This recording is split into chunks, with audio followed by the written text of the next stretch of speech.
अभी गर्लफ्रेंड मत पूछो, और रिकॉर्डिंग चालू कर दिया।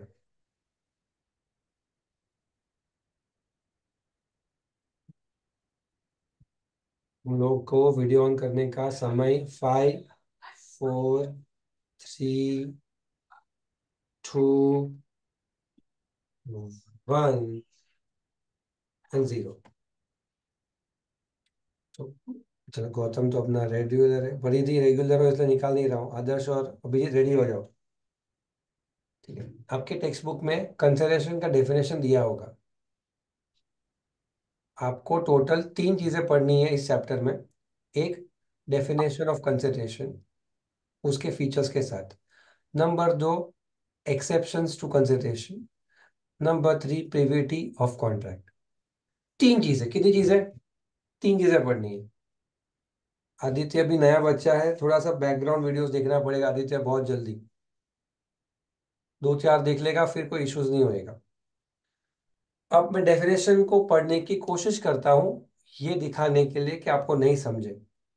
When the desire of promiser, promisee, or any other person has done or abstained from doing something, promises to do or abstain from doing something, has or will do or abstain from doing something, such an act or absence is called consideration for the promise. ऐसा कुछ लिखा है, देखो तो definition के अंदर आपके notes में। देखो ऐसा कुछ उर्दू में लिखा है, देखो तो फटाफट पूरा पढ़ लो और कंफर्म करो कि आपको नहीं समझा है। पढ़ो और कंफर्म करो।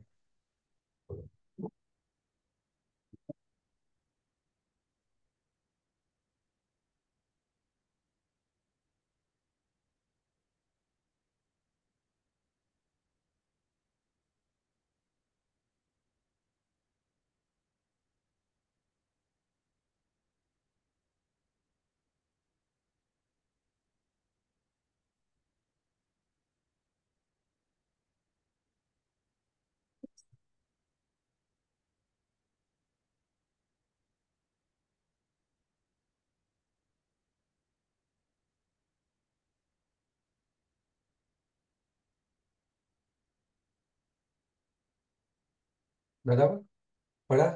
चलो परिधि एक बार रीड करो बेटा, फटाफट से सिर्फ रीड करो डेफिनेशन को। बाकी सबके वीडियोस ऑफ है, कभी ना कभी लफड़ा होने वाला है तुम लोग का। पिक्चर के बीच में से हटा दूंगा तुमको, वापस ले लूंगा। तुम 5 मिनट का तुम्हारा नुकसान होगा, फिर अब मुझे, फिर आपका नुकसान पूरा हो जाएगा। सर करूँ? हाँ शुरू करो बेटा, when at Irshad. when at the desire of promiser, promisee or any other person does or abstains from doing, has done or abstains from doing, promises to do or abstains from doing such an act or abstinence shall be termed as consideration. ठीक है, हम ये तो समझ गए रोहित कि हमें नहीं समझा, हमें यही समझना था। बराबर लक्ष्य था। ठीक है, अब आपकी नोटबुक रखो, एक रफ बुक रखो अपने पास, और रफ बुक में पहला शब्द लिखो when at the desire of promisor. पहला शब्द क्या लिखो? When at the desire of promisor.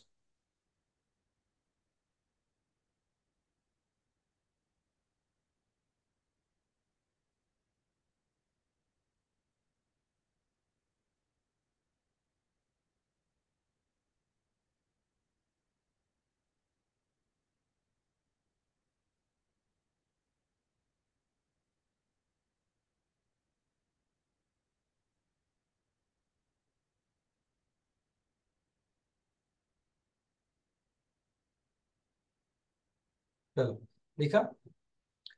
तो पहला पार्ट, देवयानी, हमें जब ये सीखना है कि कंसिडरेशन होता क्या है, तो डेफिनेशन को पढ़ने से पता चलना चाहिए गौतम कि कंसिडरेशन होता क्या है। नॉर्मल लैंग्वेज में आदित्य, जब हम एक दूसरे को कुछ चीज देते हैं ना, अब promise by A to B Aditya, और promise by B to A, इस एक दूसरे को देने का प्रॉमिस को हम क्या कहते हैं?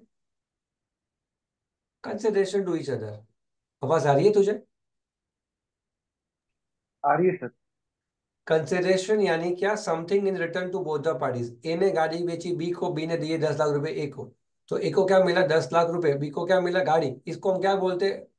कंसिडरेशन बोलते हैं। लेकिन उसका डेफिनेशन जो लिखा गया सेक्शन 2H में, खुशी, वो डेफिनेशन कहता है, डेफिनेशन का शुरुआत होती है when at the desire of promise, यानी डिजायर और प्रॉमिस का मतलब इन्होंने ये कहा है कि डिजायर के हिसाब से होना चाहिए, यानी कंसिडरेशन के अंदर जो आप वापस ले रहे हो कुछ और कुछ दे रहे हो, वो कैसा होना चाहिए, वो प्रोमिसर के इच्छा अनुसार होना चाहिए, प्रोमिसर के डिजायर अनुसार होना चाहिए, और प्रोमिसर के जो मांगा वो होना चाहिए, और कुछ भी नहीं होना चाहिए। तो वापस एग्जांपल से बता दो। तो आप यहाँ पे ये समझो कि हमने एक ऑर्डर किया, एक प्लेट पाव भाजी देना, प्योर जैन। अब हमने 100 रुपए दे दिए। अब वो 100 रुपए के बदले मेरे को लेके आ गया छोले पूरी 100 रुपए की, और कहता है मैं सर पाव भाजी नहीं थी तो 100 रुपए की छोले पूरी दे दी, 100 रुपए की है छोले पूरी भी। समथिंग रिटर्न आपको दे दिया 100 रुपए की वैल्यू। ऐसा नहीं चलेगा। वो समथिंग रिटर्न क्या होना चाहिए, जो मैंने डिजायर किया वो होना चाहिए, नहीं तो नहीं होना चाहिए। तो मैंने क्या मांगा था, वो मेरा डिजायर था, वो मेरी इच्छा थी, और जो मेरी डिजायर थी, जो मेरी इच्छा थी, वही मुझे मिले तो ही वो क्या माना जाए, कंसिडरेशन माना जाए। और वो ना मिले तो वो क्या ना माना जाए, कॉन्ट्रैक्ट में कंसिडरेशन ना माना जाए। क्या तुमको समझ आ रही है मेरी बात? अब इसके लिए मैं केस लॉ यूज कर रहा हूँ एक जबरदस्त सिचुएशन के ऊपर, शांति से सुनना, इस केस लॉ का इंटरप्रिटेशन सुनना। एक कम दुर्गा प्रसाद वर्सेस बलदेव। दुर्गा माता का प्रसाद खाओ और क्या बन जाओ, बलदेव बन जाओ। दुर्गा प्रसाद वर्सेस बलदेव। अब दुर्गा प्रसाद बलदेव में हुआ क्या, सुन ध्यान से। एक गांव था, गांव में सरपंच जी थे, और सरपंच जी ने, जब गांव में कलेक्टर आया, have you seen the panchayat Amazon series, Phulera. Phulera गांव में सरपंच जी आते हैं, सरपंच जी है हमारे, सरपंच जी फेमस। एक बाहर से कलेक्टर आता है, और वो कलेक्टर गांव की पूरी राउंड मार दे गांव में। तो कलेक्टर कहता है सरपंच जी को कि भैया मुझे पूरा गांव घुमाओ। गांव घूमते घूमते वो कहाँ पहुंचते हैं विश्वास, मार्केट में पहुंचते हैं, गांव की मार्केट में। तो कलेक्टर कहता है कि भाई तुम्हारी मार्केट तो बहुत ठीक ठाक है, उसको तो कुछ अच्छा करना चाहिए आपको। तो सरपंच जी कहते हैं अगली बार जब आप आओगे तब पक्का हम आपको निराश नहीं करेंगे, मार्केट एकदम चकाचक हो जाएगी। ऐसा कहने के बाद सरपंच जी ने सब मार्केट की दुकान वालों को बुलाया, और दुकान वालों को कहा कि मैं यहाँ पे मस्त मदद मरम्मत करवाता हूँ, उसके बाद आप जो प्रॉफिट कमाओगे ना, उसका 1% मुझे दे देना। और मैं यहाँ पे सरप कलेक्टर जी ने कहा है तो मुझे यहाँ पे काम करवा के रख रहा हूँ पूरा। अब होता क्या है, सरपंच जी का हुक्म, कलेक्टर जी का ऑर्डर, और गांव वाले के दुकान वालों ने क्या बोल दिया, ठीक है जैसे आपकी मर्जी।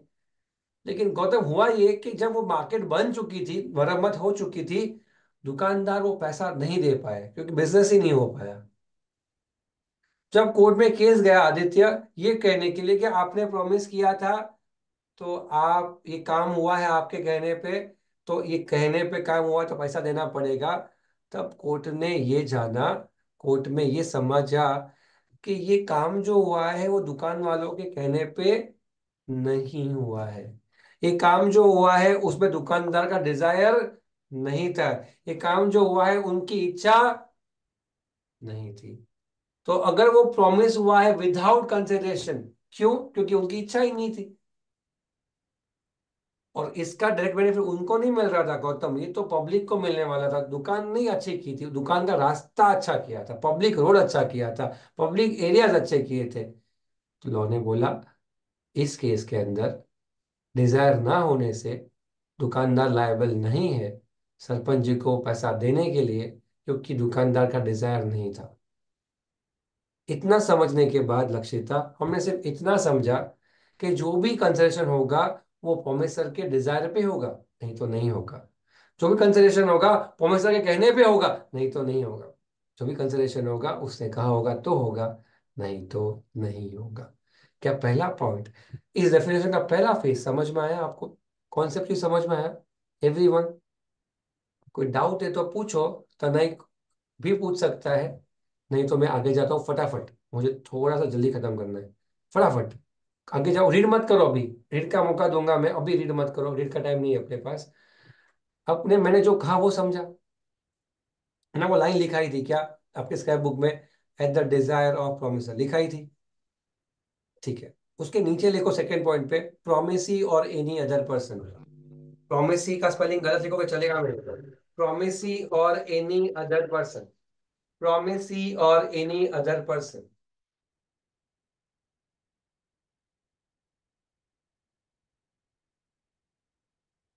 लिखा। अब मेरी बात को ध्यान से सुनो। देख देवयानी, बेटा, काम कंसिडरेशन का कैसे होना चाहिए, डिजायर पे होना चाहिए। अब परिधि मुझे बताएगी कि प्रोमिसी और एरिया वजन का मतलब क्या होता है, पक्का बताएगी। बोलो बेटा।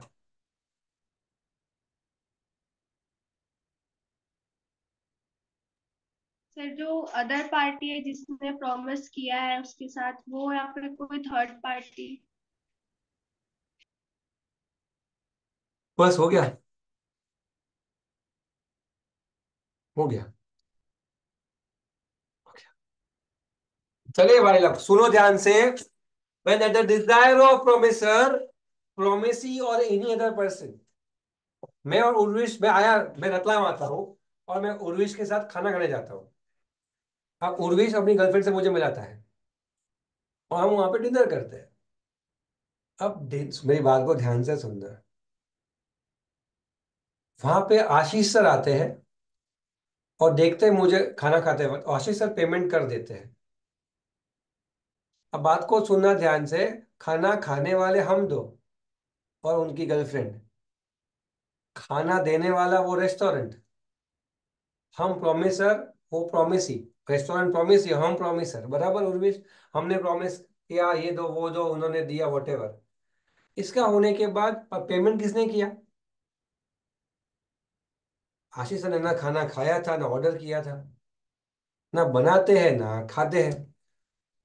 अब थर्ड पार्टी ने खाना पेमेंट किया, किसने? Third party.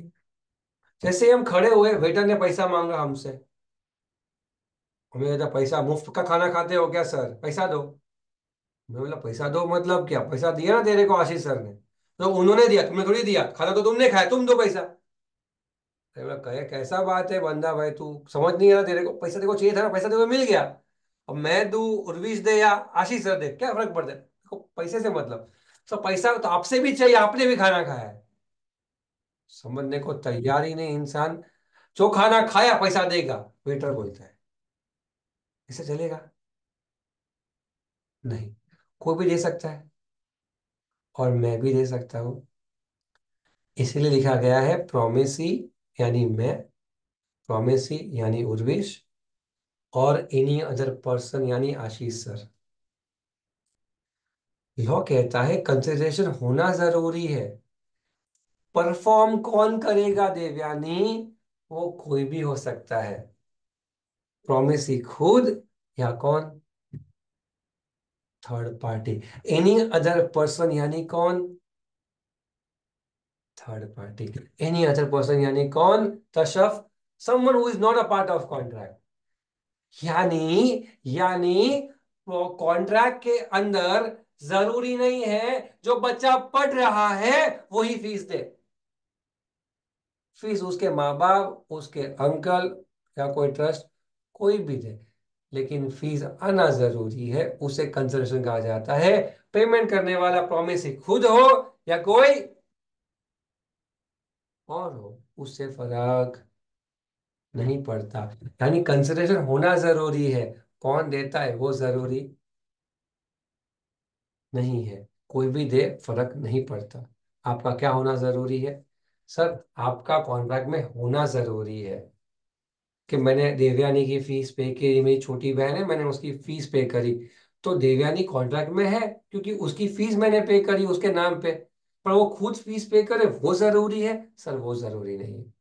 यहाँ पे कॉन्सेप्ट सीखे जाता है, मैं आपको समझाता हूँ। लिखो वहां पे, आपके उसी पॉइंट के नीचे लिखो, party to contract, PARTY, party to contract. और लिखो वहां पे स्ट्रेंजर टू कॉन्ट्रैक्ट। लिखा?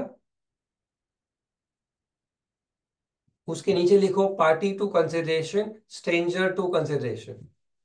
टोटल जिया चार चीजें लिखनी है बेटा, जिया चार। Party to contract, stranger to contract, party to consideration and stranger to consideration. शब्द को पूर्वी ध्यान से देख, तो वो चार शब्द को पढ़ बेटा।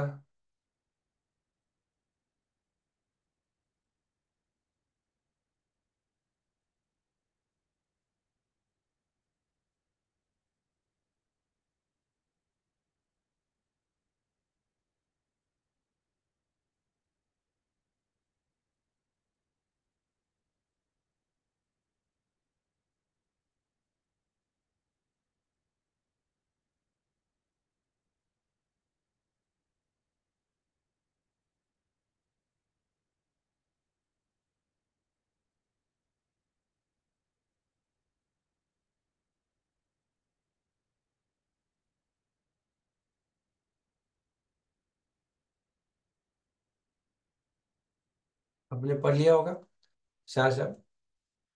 देखो मेरी बात को ध्यान से सुनना। रोहित बोराना को आकाश अंबानी की शादी में बुलाया। भाई के खुशी के आंसू नहीं निकल रहे थे, बहुत बहुत रोया, बहुत रोया।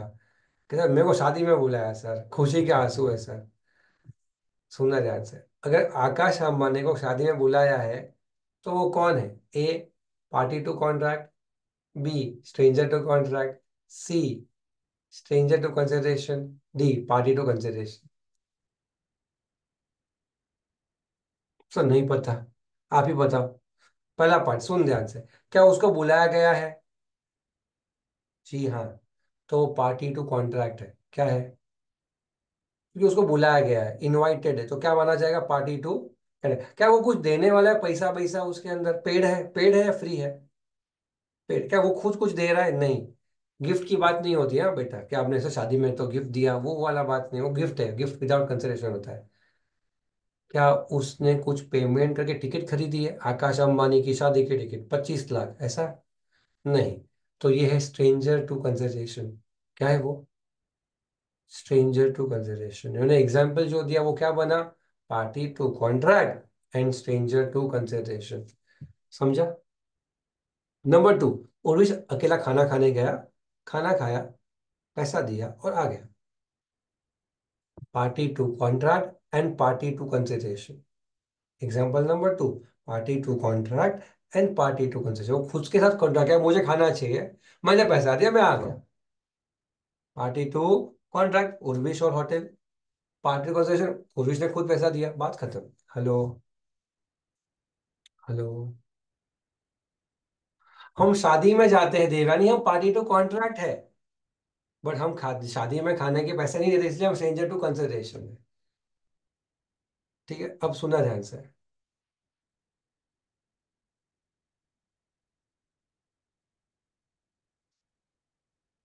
हम खाना खाने गए हैं, हम सब स्टूडेंट साथ में, और खाना खाने के बाद देवयानी कहती है सर खाना थोड़ा बच चुका है, हम रीपैक करवा लेते हैं और किसी गरीब को बाहर दे देंगे। हमारे बच्चे सब दुबले पतले से ज़्यादा खाना खाते नहीं होंगे, तो जो बिरयानी बची, जो बिरयानी, जो सब्जी, जो जलेबी, जो फाफड़ा, जो बचा हो, जैसे ही वो बिरयानी लेके हम बाहर आए ना उर्वेश, तो बाहर एक भिखारी बैठा था। तो उर्वेश बोला सर इधर ही बैठा है, इसको दे देते हैं। ठीक है। तो उर्वेश ने वो बिरयानी ओपन करी और भिखारी के हाथ में दे दी। सुनना ध्यान से। भिखारी ने स्पून ली और भाई एकदम वट से खाना शुरू करता है बिरयानी। उसी समय पे फर्स्ट स्पून लेने के बाद वो कहता है ए वेटर इधर आ, इधर आ, इधर। नमक ही नहीं है इसके अंदर, मसाला ही नहीं है इसके अंदर, तुम लोग क्या टाइम पास करते हो अंदर बैठ के? चल जा वापस लेके आ। Can you see that? Can you see that? क्या वो ऐसा कह सकता है? क्या आप ऐसा कह सकते हो? मतलब तुम भिखारी नहीं हो, तुम अंदर बैठ के खाना खाते हो। अब वो जो बाहर बैठा बंदा है, पता है वो क्या है? उस अब सुनना ध्यान से उर्वेश, ये देख के ना सेक्टर बोला चल भाग यहाँ से, मारेगा तेरे को पकड़ के, उसको भगा दिया भिखारी को। अब वो दया आ गया और इधर आ, उसको बिठाया होटल में। वेटर, एक प्लेट बिरयानी लेके आ, और भिखारी को बिठाया। अब क्या वो कह सकता है मीठा नहीं, नमक नहीं, तीखा नहीं, मीठा नहीं, कह सकता है? जी। अब बात को समझने की कोशिश करो, मैं क्या सिखा रहा हूँ तुमको। अब वो बन गया पार्टी टू कॉन्ट्रैक्ट, लेकिन पैसा तो मैं दे रहा हूँ, मतलब वो है स्ट्रेंजर कंसिडरेशन। पहले वो स्ट्रेंजर टू कॉन्ट्रैक्ट भी था और स्ट्रेंजर कंसिडरेशन भी था, क्योंकि वो दुकान के बाहर बैठा था, उस कॉन्ट्रैक्ट में वो था नहीं, पैसे भी उससे दिए नहीं, तो वो क्या था? Stranger to contract plus stranger to consideration. फिर जब उसको उन्हें अंदर बिठाया तो क्या बन गया? Party to contract but stranger to consideration. क्या होना जरूरी है? पार्टी टू कॉन्ट्रैक्ट होना जरूरी है। क्या होना जरूरी है? पार्टी टू कॉन्ट्रैक्ट होना जरूरी है। आप क्या नहीं हो तो चलेगा, आप पार्टी टू कंसिडर नहीं हो तो चलेगा, अगर तरुण तो चलेगा, लेकिन क्या होना जरूरी है? पार्टी टू कॉन्ट्रैक्ट होना जरूरी है। क्या समझ में आया, क्या लेवल, क्या क्या समझ रहे हो, वो समझ में आया क्या समझ रहे हो? हमने 4 एग्जांपल्स बनाए 4 सिचुएशंस के लिए। हम 3 इडियट्स मूवी को देखे, उसमें जो आमिर खान एंड द टोप 3 दोस्त जो खाना खाने घुस गए शादी के मंडप में, वो कौन बने पता है? पार्टी टू कॉन्ट्रैक्ट बने या नहीं बने? नहीं बने, क्या बने? Stranger to contract and stranger to consideration. Vishwas की शादी में विश्वास खाना खाए तो वो क्या है? Party to contract and party to consideration. लेकिन अगर उर्वेश की शादी में विश्वास खाना खाए तो party to contract stranger to consideration. और वो बाहर भिखारी बैठा जिसको खाना खाना कब मिला? सबका खाना होने के बाद। वो कौन बना? Stranger to contract stranger to consideration. ठंडा है, गर्म नहीं है, टॉस्टेड नहीं है, ये नहीं है, वो नहीं, उसको पावर नहीं है उस चीज का। स्ट्रेंजर है, स्ट्रेंजर। ये स्टोरी समझ में आया हो तो आगे जाओ। सर हाँ। सर अगर उर्विश विश्वास को नहीं बुलाता है शादी में, और अगर वो एज ए स्ट्रेंजर जाता है, तो वो फिर स्ट्रेंजर टू कॉन्ट्रैक्ट होगा ना? फिर ये वाला एग्जांपल बोला ना, जब वो अमेरिकन लोग गए, स्ट्रेंजर टू। तिवारी बोला सर मुझे आ गया, मुझे आता है, अभी मुझे आता है सर, मैं आपको बताऊं मुझे क्या आता है। Stranger to contract and stranger to consideration. Are you clear with this story? अभी अभी मैं आपको केस लॉ पढ़ाता हूँ। केस का नाम चिन्नैया वर्सेस रमैया। क्या है ये, क्या है केस का नाम? केस लॉ पॉइंट नंबर 2 का केस लॉ। पॉइंट नंबर 2 का आपके नोट्स में भी होगा। चिन्नैया वर्सेस रमैया। चिन्नैया, हम परिधि को बना देते हैं, क्या पता है? रमैया। क्या चिन्नैया, चिन्नैया बना दे, चिन्नैया। अब सुनो ध्यान से। चलो छाड़े दो, मैं इवेंट्स को मिक्स नहीं करना चाहता। आप समझो, एक लड़की है, उसकी माँ है, और उसकी मासी है। कितने पात्र हैं हमारे हमारी मूवी में? 3। बेटी, माँ, और माँ की बहन यानी मासी। माँ कहती है अपनी बेटी से कि तू बदमाश है, तू बहुत बदमाश है, तू बहुत कमीनी है, लेकिन मेरे मरने के बाद मैं चाहती हूँ कि सब कुछ उसको मिले, तुझे ही मिले। तू मेरी बेटी तो है, कमीनी है, लेकिन मेरी बेटी है। लेकिन मेरी बहन है जो अकेली रहती है, जिसके पास कुछ नहीं है खाने के लिए, अगर मैं मर जाऊं तो तो तो ये बेटा, कि मैं तेरे नाम पे सब कुछ कर दूं, लेकिन तू ये लिख के दे दे कि जब तक तेरी मासी जिएगी तू हर साल उसको इतना रुपया देगी। अगर तू ये लिख के देती है तो मैं तुझे सब कुछ तेरे नाम पे कर दूं, नहीं तो 1 रुपया ना दूं तेरे को। बेटी कमी नहीं है, लेकिन समझ गई कि अगर मैंने मम्मी की बात नहीं मानी तो मम्मी मुझे कुछ देगी नहीं। बेटी ने लिख के दे दिया कि मैं प्रॉमिस कर दूं कि मैं मेरी मासी को जिंदगी भर जब तक हो जाएगी तब तक इतने रुपए देती रहूंगी। ऐसा एक प्रॉमिस लेटर बना दिया। वो लेटर बनने के बाद माँ ने लेटर बना के मैं सब कुछ मेरी बेटी के नाम पे कर देती हूँ, लेटर नंबर 2। माँ टपक गई, बेटी नमी नहीं थी। बेटी ने मासी को देना बंद कर दिया पैसा। तो मम्मी सॉरी, भूत भूत कुछ होता नहीं है, तो आएगी नहीं नीचे अभी। तो अभी सिचुएशन ऐसी हो गई कि मासी को पैसा देना बंद हो गया। मासी कहाँ रहती है? गौतम के बाजू में। अब गौतम मासी के पास जाता है, तो कैसे मासी? ठीक नहीं है बेटा, पैसा देना बंद हो चुका है, वो लड़की पैसा देती नहीं है मुझे अभी। वो क्यों नहीं देती? मतलब कहती है कि आप, मैंने आपको जो प्रॉमिस किया था, प्रॉमिस के सामने आपने तो मुझे कोई प्रॉमिस किया ही नहीं था। मैंने आपको प्रॉमिस किया था मैं जिंदगी आपको रुपए दूंगी, लेकिन आपने क्या प्रॉमिस किया? मेरे को कुछ नहीं। और जब आपने कुछ प्रॉमिस किया ही नहीं है तो इस प्रॉमिस में कंसिडरेशन है ही नहीं। क्या नहीं है? कंसिडरेशन नहीं है। तो मैं आपको नहीं भी दूंगी तो आप कुछ नहीं कर सकते कोर्ट में जाके। अच्छा ऐसा, इसलिए बेचारी देती नहीं, खाने को पानी नहीं बचा है, पीने को पानी नहीं, खाने को कुछ नहीं बचा है। और मासी, मेरी मेरी बहन की बेटी मुझे पैसा देती नहीं है। गौतम ने कहा क्या मैं आपकी मदद कर सकता हूँ कुछ पैसे में? तो गौतम ने वो पूरा केस को समझा, पढ़ा, छाना, और फिर कहा मैं आपके लिए लड़ना तैयार हूँ कोर्ट में जाके। जब ये हमारा कोर्ट में जाता है, वो मासी के बिहाफ में गौतम लड़ता है कि उनको इंसाफ मिलना चाहिए, उनको पैसे मिलने चाहिए। तो जब कोर्ट में वो बेटी आती है तो बेटी कोर्ट में कहती है, सर मैंने तो प्रॉमिस किया था, मैं मानती हूँ, लेकिन मेरे प्रॉमिस के सामने मासी ने कोई प्रॉमिस किया ही नहीं है, इसलिए is no consideration in the contract, इसलिए मैं लायबल नहीं हूं पे करने के लिए। और एग्रीमेंट। गौतम कह रहे sir I agree with the statement given by the lady, however I want to make a clarity here. Section 2 clause H of IC 1872 defines that a concession may move from promisee or any other person. The term promisee or any other person would refer to, there is no necessary that the party in contract should pay the consideration, but it may be moved by any other person also. So in this case, the party's mother had already given a property to the party in consideration of a promise to give to my client every year sum of money as agreed by the party in the agreement. यानी माना के contract में मेरी client आपको कुछ देती नहीं है, लेकिन इसका मतलब ये नहीं है कि उसको कुछ मिलता नहीं है। और कानून खुद कहता है कि कंसेशन होना जरूरी है, कौन दे वो जरूरी नहीं है। यहाँ पे बेटी की मासी ने नहीं, ये बेटी की माँ ने तो दिया है, और वो दिया जो है वही क्या माना जाएगा, वही कॉन्ट्रैक्ट में क्या माना जाएगा, कंसिडरेशन माना जाएगा। इसीलिए ये कहना कि उसको कुछ मिला नहीं वो बात गलत है सर, ये कॉन्ट्रैक्ट बना है, एनफोर्सेबल है, उसे पैसा देना पड़ेगा। फाइनली कोर्ट ने अग्री किया कि एनी अदर पर्सन में जो पर्सन है उसको उस कोई और दे दो दिया है, इसलिए यहां पे मासी क्या बनी, पार्टी टू कॉन्ट्रैक्ट तो बन ही चुकी है, भले ही क्या बनी, स्ट्रेंजर टू कंसिडरेशन बनी।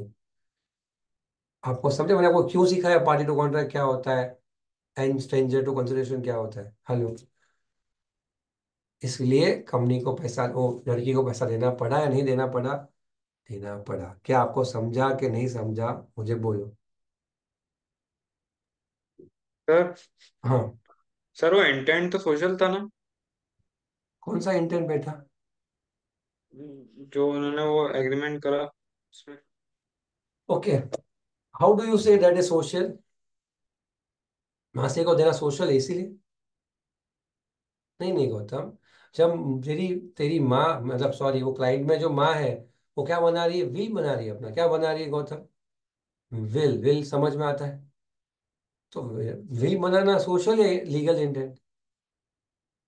गौतम लीगल इंटेंट बेटा, इंटेंट सोशल नहीं था, लीगल था। जायदाद का बंटवारा कौन सा इंटेंट, लीगल इंटेंट। सोशल थोड़ी होगा बेटा, वो तो लीगल है। आप घर पे खेलो, ये तेरा ये मेरा, ये तेरा ये, वो सोशल हो गया। लेकिन यहाँ पे तो भाई अलग लेवल है। यहाँ पे तो भाई this is legal, 100% legal, intent is legal. बोलो भाई, और कोई। यहाँ तक पहुंच, हमने सिर्फ दो शब्द पढ़े वरुण, दो शब्द पढ़े। क्या दो शब्द पढ़े, one is the desire of promisor और दूसरा प्रोमिसी और एनी अदर पर्सन। सिर्फ इतना ही पढ़ा है 25 मिनट में। तो सब समझ में आ रहा है आपको। क्या आपने यस सर। टेस्ट दिया, क्या आपने टेस्ट दिया। Yes sir. दिया। गुरुश तू बैठा है, खड़ा है, कि लेटा है।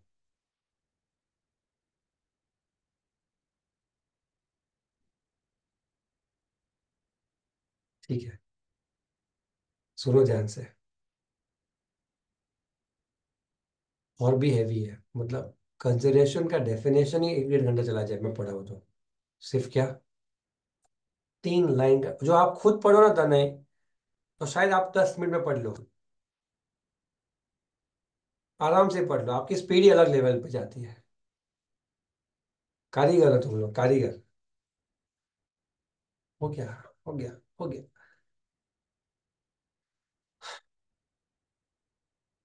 एक पॉइंट बताता हूँ, आपके यहाँ पे मिलेगा कंसिडरेशन में भी एडिक्वेट, मिला आपको नीचे, वो लिख लो आपके नोट में, रफ रफ में। कंसिडरेशन में भी एडिक्वेट मिला आपको पॉइंट, डेफिनेशन में नहीं, फीचर्स में देखो मिला, इट में भी एडिक्वेट।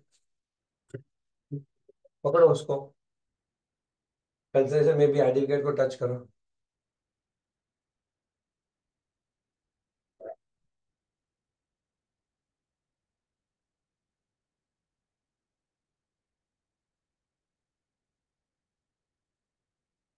इसमें हम ये पढ़ेंगे गौतम, कॉन्ट्रैक्ट में अगर किसी इंसान ने आपके साथ कोई भी चीज को खरीदने का या बेचने का कॉन्ट्रैक्ट किया, उसकी जो दाम है गौतम, एक होती है वैल्यू, एक होती है प्राइस।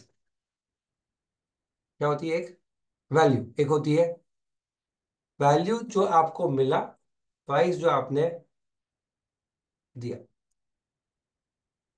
अगर कोई 100 रुपए की चीज आपको 2 लाख में दी तो can he enforce to get from you 2 lakh? क्या वो आपसे 2 लाख रुपए ले सकता है? अगर कोई 100 रुपए की चीज आपको 2 लाख में बेच दी तो आपको? Answer is yes. देख भाई, अगर फ्रॉड हुआ है तो आप कैंसिल कर सकते हो, अगर मिस रिप्रेजेंटेशन है तो आप कैंसिल कर सकते हो। लेकिन अगर आपको पूछा कि भाई ये डब्बा कितने का है, छोटा सा झंडू बाम का डब्बा, और तुमने पूछा मेरे को, झंडू बाम 2 लाख रुपए का है, सो आई अग्री टू बाय। सो क्यों बोला? उसकी मर्जी भाई, 2 लाख। मैंने बोला, बेच दिया तेरे को। मैं क्या, मैंने झूठ बोला? क्या मैंने फ्रॉड किया? मैंने ऐसा कुछ अलग किया क्या? नहीं। और फिर भी कोई पार्टी अग्री कर दे तो देना पड़ेगा। कोर्ट कह रहा है कि एडिक्वेसी ऑफ कंसिडरेशन, यानी क्या आपने जो कॉन्ट्रैक्ट किया है वो सही दाम पे किया है या नहीं, ये जानना हमारा काम नहीं है। सिर्फ शर्त ये है कि आपके साथ फ्रॉड नहीं होना चाहिए, आपके साथ चीट नहीं होना चाहिए, आपकी कंसेंट फ्री होनी चाहिए, और आप कॉम्पिटेंट टू कॉन्डक्ट होने चाहिए, आप माइनर अनसाउंड माइंड नहीं होने चाहिए। बराबर? तो आपके पास दिमाग था यूज करने के लिए। क्या आप ऐसा कभी करते हो? सस्ते की चीज महंगी में लेके आओ, आप क्रिएटिव लोग हो। नहीं सर, हम तो महंगी चीज सस्ते में लेके आए।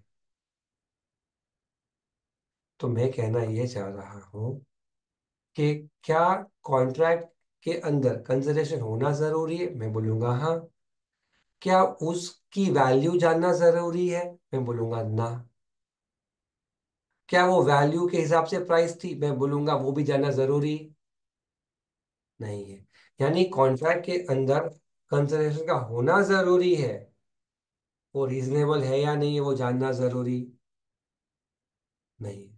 कश्यप ने कुर्ती खरीदी, कुर्ती, घर कॉलेज में क्लास में जब पहन के आई तो देवयानी ने पूछा कितने की खरीदी? बोला 1000 रुपए की खरीदी। देवयानी बोली अरे मैं तो ये 800 में लेके आई वहीं से। तो क्या वो केस कर सकती है 200 रुपए के लिए, मुझे क्यों नहीं ज्यादा लिए? आप कुछ नहीं कर सकते। क्यों? कंसिडरेशन की होना जरूरी है, एडिक्वेसी मतलब फेयर है या नहीं है वो जानना जरूरी। कोर्ट बीच में नहीं आता उस चीज के लिए। देखिए, अगर चीटिंग हुआ हो बेटा, कुछ फ्रॉड हुआ तो कोर्ट बीच में आएगा, फ्री कंसेंट नहीं है तो, नहीं तो कोर्ट बीच में नहीं आता, नहीं आता। समझा क्या? समझा? समझा? खाली वो वाला पॉइंट पढ़ लीजिए, खाली वो वाला पॉइंट पढ़ लीजिए टेक्स्ट बुक में से। सर सर अरे 2 मिनट रुक जा, खाली पढ़ने दे इन लोग को। मेरे को आज भागना है, और मैं देर से डरता हूँ। था नहीं, 8:30 बजे मुझे कुछ पूछेगा तो मैं 10 बजे घर पे पहुंचूंगा।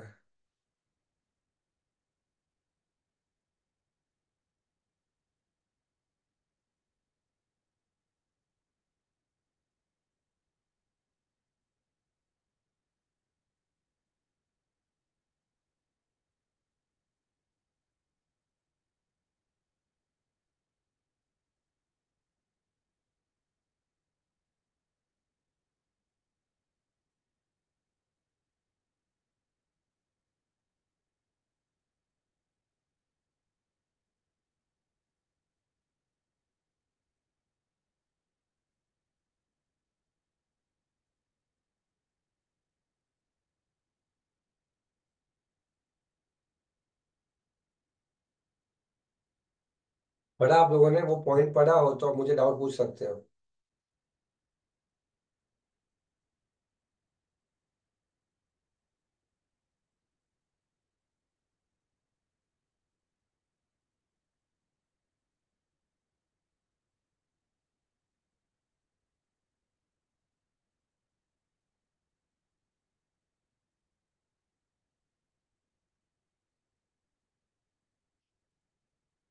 कोई डाउट? नहीं पूछ ले, चल फटाफट चल जल्दी। मार खाएगा, ध्यान रखना। सर अभी मतलब 6-7 महीने पहले कोई जयपुर में एक ज्वेलर था। उसने एक फॉरेन की औरत थी, उसको एक ज्वेलरी दिखाई, 300 रुपीज की थी वो। और उसने उस लड़की को 6 करोड़ रुपीज में बेच दिया। तो सर क्या इसमें लाइबल है क्या शॉप वाले? क्योंकि उसकी भी मर्जी थी, उस लड़की को तो बाद में पता चला खरीदने के बाद जब लोगों ने बताया। तो इसके अंदर आपको ये जानना जरूरी है कि जब बेचा तब क्या उसने ये कहा था कि ये फाइन गोल्ड है, ये प्योर डायमंड है, ये रियल नेकलेस है, ऐसा कुछ कहा था सेलर ने? हाँ या ना, वो जानना जरूरी है। क्या उसने कुछ झूठ बोला था? क्या लड़की ने कुछ पूछा था कि मुझे ज्वेलरी दिखाइए जो बहुत ही निश और बहुत ही रेयर हो, जो महंगी हो, ऐसा कुछ बोला था? ये सब फैक्ट्स बहुत इंपॉर्टेंट है इस पार्ट पे जानने के लिए। अगर लड़की सीधा आके पूछे, कुछ बात नहीं हुई, कुछ भी नहीं हुआ, लड़की सीधा पूछे कितने का है, लड़के ने बोला 6 करोड़ का है, लड़की ने पैक करके ले लिया, तो सेलर लायबल नहीं है। तुम इतने बड़े गधे हो तो फिर भुगतो तो, बराबर के नहीं? लोनावाला में गौतम एक रेस्टोरेंट है जहाँ पे हम खाना खाने गए थे। हमें आइडिया नहीं था। वहां पे हमने इडली, एक प्लेट इडली के 1500 रुपये दिए। कितने दिए? 1500 रुपये दिए। हम 4 दोस्त थे। हमने खाली इडली, इडली चटनी मेंदू वड़ा और चाय कॉफी पी। हमारा बिल 12,500 रुपये आया। तो अभी यहाँ पे कोई फ्रॉड नहीं है, उसके मेनू कार्ड में लिखा था 1500 रुपये। और वहां पे कोई सोने की इडली तो थी नहीं, जो थी वैसी ही थी। मैं कहना ये चाह रहा हूँ कि फ्रॉड कब होता? सब कुछ ऐसी बातें हुई हो जिससे वो प्रूव हो। कल ही बोला था हमने, क्या साइलेंस फ्रॉड माना जाता है? मैंने बोला नहीं माना जाता। सिर्फ चुप रहना फ्रॉड माना नहीं जाता। एक्सेप्शन 4 थे: fiduciary, duty to speak, silence equal to speech and law. 4 point में फ्रॉड है, नहीं तो फ्रॉड नहीं हुआ। तेरा पॉइंट वहीं पे कवर होता है। मैं यहाँ पे रुक जाता हूँ। मैं यहाँ पे रुक जाता हूँ। मैं मिलूंगा कल। और कल अगर आपको इकोनॉमिक्स नहीं है तो कल मैं आपको मिलता हूँ 2:30 बजे, क्योंकि विश्वास पहुंचता है 2 बजे घर पे, राइट? विश्वास कहाँ गया? सर हमारा तो ना 15 तारीख तक नहीं है इकोनॉमिक्स, तो आप ले सकते हो हाँ तो मैं 15। 2:30 बजे ले लूंगा कल। ढाई से यस। चार और फिर शाम को 7:30 या 7 को, ठीक है? 8 को बजे 7 कर दूंगा कल। कल फ्राइडे है ना? ठीक है, संडे को मैं नहीं हूँ तो मैं कल ले लूंगा। कल फ्राइडे है ना? फ्राइडे को भी लेता हूँ, सैटरडे को भी लेता हूँ। संडे को मोस्टली सुबह लेके निकल जाऊंगा, ठीक है? ठीक है। तो आप लोग कल 2:30 बजे आ जाना, 2:30 को, और शाम को 7 बजे आ जाना। कल का ही दो टाइम टेबल फिक्स रहेगा। ठीक है, चलो भाई। जय श्री राम सर। कल ये पढ़ के आना है तुमको, फ्री कंसेंट पढ़ के आना है। जय श्री राम, सर जय श्री कृष्ण, फ्री कंसेंट पढ़ के आना है। जय श्री राम, जय श्री कृष्ण भूलना नहीं है, नहीं तो मैं अंदर आने नहीं दूंगा अगर आंसर नहीं आया तो। जय श्री राम, जय श्री कृष्ण, जय महावीर, जय जितेंद्र। अब तो नहीं, सही महावीर हो गया, भगवान का नाम ले लिया, अभी हो गया, हो गया, हो गया, हो गया। ठीक जय श्री राम सर, जय श्री कृष्ण, जय जिनेन्द्र। है, ठीक है। जय जिनेन्द्र सर।